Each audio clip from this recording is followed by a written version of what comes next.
Hello, middle school. So I'm making this quick recording for you because I handed out and walked through all of the DOM new policies and how everything's running. And I'm going to give you a little bit of homework for the end of the week to start introducing to the students. So I really wanted to make sure you had all that information right now because I feel like Thursday would be too late. All right. So first, I want to start out by saying that because we are introducing a new initiative and approach to our DOM this year, and because we've only had a couple weeks of instruction, that there will be some grace given towards, the whole process because we're all, trying and learning new things together with this round.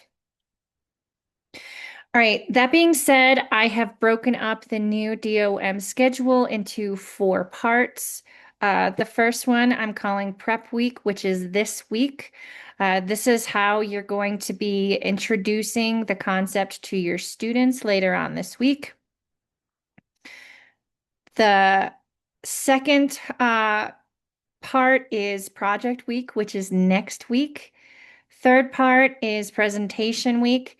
And then the fourth, I'm calling post-presentation week. And the reason why I am doing that one is because apart from quarter three, presentation week is usually the second to the last week of the quarter, and then grades are due. So I'll be going into the whole process of how you report the grades as well. All right. So this week on Thursday or Friday, you want to start by introducing to the students that DOMs look different this year and there's a new process and it will be completely student driven. Okay. I also need you to send out a remind message to your homeroom classes, letting them know that all next week, uh, your your homeroom students will remain in their homeroom classes working on their DOM project. You could also let them know that because it is a technology and digital literacy overarching theme, that all the presentations will be in-house, meaning no families will be invited to this DOM. All right, so the homework that I have for you is uh, it serves two purposes. The first one is as part of our charter, we need to prove how we are connecting our project-based learning to our standards. The second part is that it's going to help you introduce the concepts to the students, and they're going to better able to know which lesson to pick from which content area in order to create their culminating integrated project. So the handout that I gave the teachers looks like this, okay? And I provided an example of what your homework is going to look like. So I can give you the hard copy and you can handwrite it, or you can use the digital copy I sent in this email with this video. So what you're going to do is you are going to write down each of the lessons that you have taught so far. Only the lessons that you have taught. There's no reason for lessons that haven't been taught because students won't know what they are and then they wouldn't want to be able to pick them for their project. So you're just putting your content lessons in here, and then you need to connect them to the standards. Up here, I have links to the Ph.D. Standards for each content area. Another trick of the trade is go ahead and put it in ChatGPT, and they'll let you know which standards qualify for your lesson that you are teaching. You also need to include vocabulary. You don't need to include all the vocabulary, but some key terms that they possibly will be using for their project. Although you're only putting the lessons for your content area, also think about what other content areas would work well as a connection for that lesson. And then lastly, come up with certain ideas. that would be good for the lesson that you taught. You don't need to provide a description like I did. Also, in the handout that I gave today, I showed an example of our quarter 1 idea sheet from last year. Let me go ahead and find that for you. Okay, so this was the handout that I provided last year for quarter 1 that's basically explaining what digital literacy and technology is as a DOM and different types of ideas and how you can use technology for these DOMs. So you can basically say, I did this lesson, it's connected to this standard. It would work really well with science and making it a bilingual component with Spanish. And so what they should be doing is creating a clicker game based on creating, the dimensions in math somehow. You can just put clicker game. You don't have to put a whole long thing, but it will help them understand and make connections. Also, it has the provided resources and apps that you will be possibly using for your project.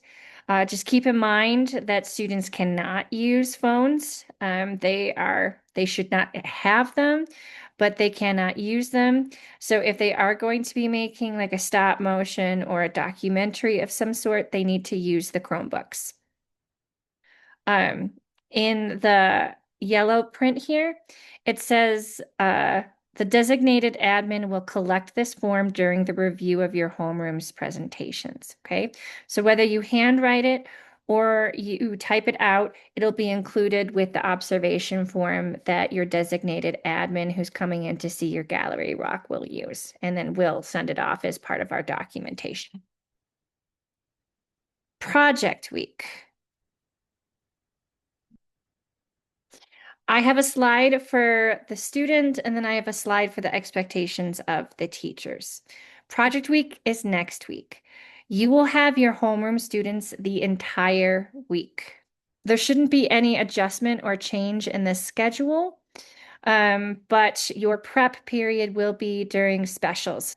So power hour, they're going to rotate with you, and then specials and their recess breaks, they will still have and they will go away. Okay. So I will provide you with a poster that you can put at the front of your classroom, or you could project this slide. But basically, you need to go over every day what the expectations are for them to work on their DOM project. Monday, they'll be working on their brainstorming proposal. It should take them a good portion of the day. Students cannot start working on their projects until you sign off on their brainstorming proposal. And in the next slide, I'll tell you exactly what's involved with that. Tuesday through Thursday are work days.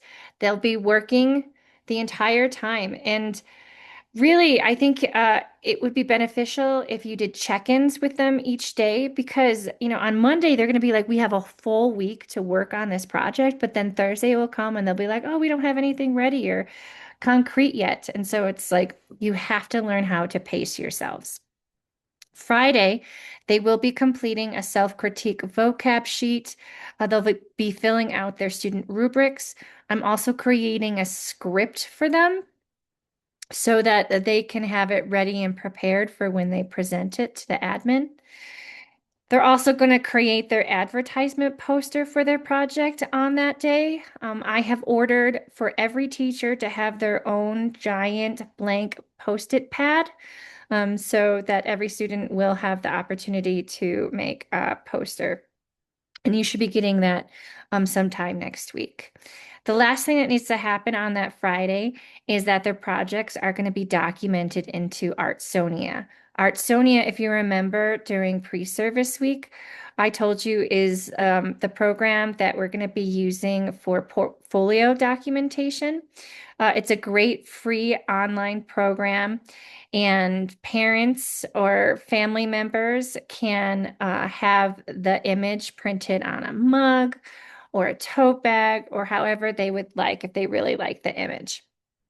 But it's a useful and user-friendly tool for us to be able to start documenting our portfolio project-based learning.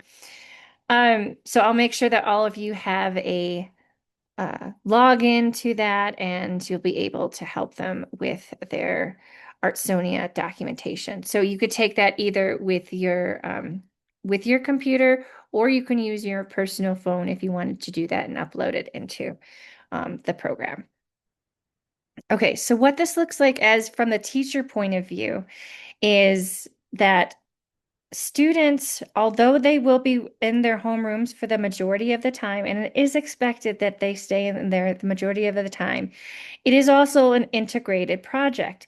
So if they have a question that they need to ask the science teacher, if they're in, say, Crystal's room for math, they can go and talk to Ilya for the questions, but they must have a pass. This is not a free for all for people to just go where they want to. And you'll know which students are kind of taking advantage of the time. So you might want to put some time restrictions on them, that they have to be back by a certain time. Also, the teachers will be communicating with each other about who's where. It is expected, though, that the majority of the time is spent in their homeroom classes. Okay. They also can do group projects, but no more than 3 students, and those students have to be in their homeroom classes. We cannot have um, cross class groups. That would just be too complicated. So on Monday, when they are working on their brainstorming proposals, basically this sheet, this document that I'm creating, and on this Friday, you will get what I'm calling their portfolio documents. I'll have all 4 of the documents ready to go, and you can also use that as an explanation of what, this week, the project week looks like. But when you're going through their proposal, you need to ask them how they have integrated 2 or more content areas and how their project connects to the lessons or standards. Okay, so basically, if they fill out the entire sheet, there shouldn't be a problem because I will have boxes of like, I'm going to take this lesson from science, this lesson from math, and this lesson from Spanish, and I'm going to create a project together, and it's going to funnel down, and it'll be really easy to read and follow. So also your job is to say, oh, this is a great idea, but maybe this part hasn't been more fully developed yet. So keep on working on it. Once you approve their project, and there will be a spot on the document for your signature, once you approve it, then they can start working on their project. Okay. They may get started on it on day 1, but I anticipate this taking a while because you want to meet individually with each person or group to kind of guide them through and walk them through the process. Um, so then I'll be providing you with the pacing calendar up on the board to keep them on track for each day. Also, because the majority of the projects will be done on their Chromebooks, please walk around and monitor what they are doing and trying to keep them on track. If they're doing something they're not supposed to be doing and they're not managing their time correctly, that will severely affect their DoM grade. On Fridays, as I mentioned, they'll be working on all of those different documents. And then the following week is presentation week. But presentations are only Tuesday through Thursday. So although we are going back to the regular schedule, I would recommend during their homeroom time to be practicing their scripts and getting ready for their presentations. So this is what presentation schedule looks like. I have to make an adjustment to 5th grade as well. If you see a flaw in the design, please let me know. But middle school is represented in the purple or the lavender, so to speak. So it's being split up. Your admin will either be Stephanie or Zach, and they're going to be coming into that power hour time. They're going to be there between 9 and 10.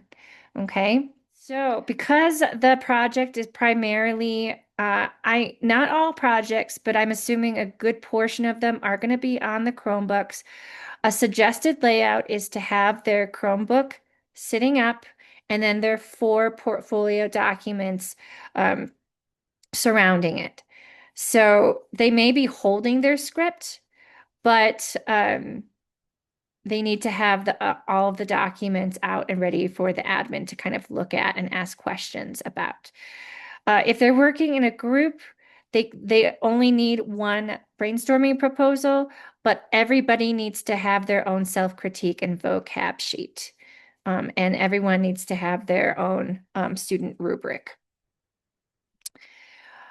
When Stephanie or Zach come in for your DOM presentation as a gallery walk, students should be standing by their project and be able to tell admin how their project integrates multiple subjects and which lessons and standards it comes from. But this, I will also be creating a script. And if they just read the script, they will be able to answer all of those questions. Okay? Reporting grades. So this is a little bit different from last year, and actually it's easier. I will not be sending out an additional spreadsheet to report grades this year. All you have to do is just report them into your Power School. That being said, this year you are going to be reporting them in your homeroom class. And to kind of mitigate or just add to that grade so it's not just the DOM grade, I do recommend putting growth and or effort categories in there, like weekly participation. Anything that happens during power hour could go into their homeroom class, to kind of work with their DOM. So that's not the sole grade that's there. Make sure that you send the student rubrics home. I can't tell you how many parent emails I received last year that they didn't get the rubric from their students' DOM. I would recommend making a copy or scanning them before you give them back to the students, just in case they happen to lose it on the way home. Also, the grades that are reported that are on the student rubrics should also be the grades that are reported in Power School. Just because the grade should support the student rubric um, does not mean that the grade that the student gives themselves is the grade that is reported. Obviously, you have say in how the grade is recorded. Just make sure that the grade on the student rubric is the grade that is in Power School.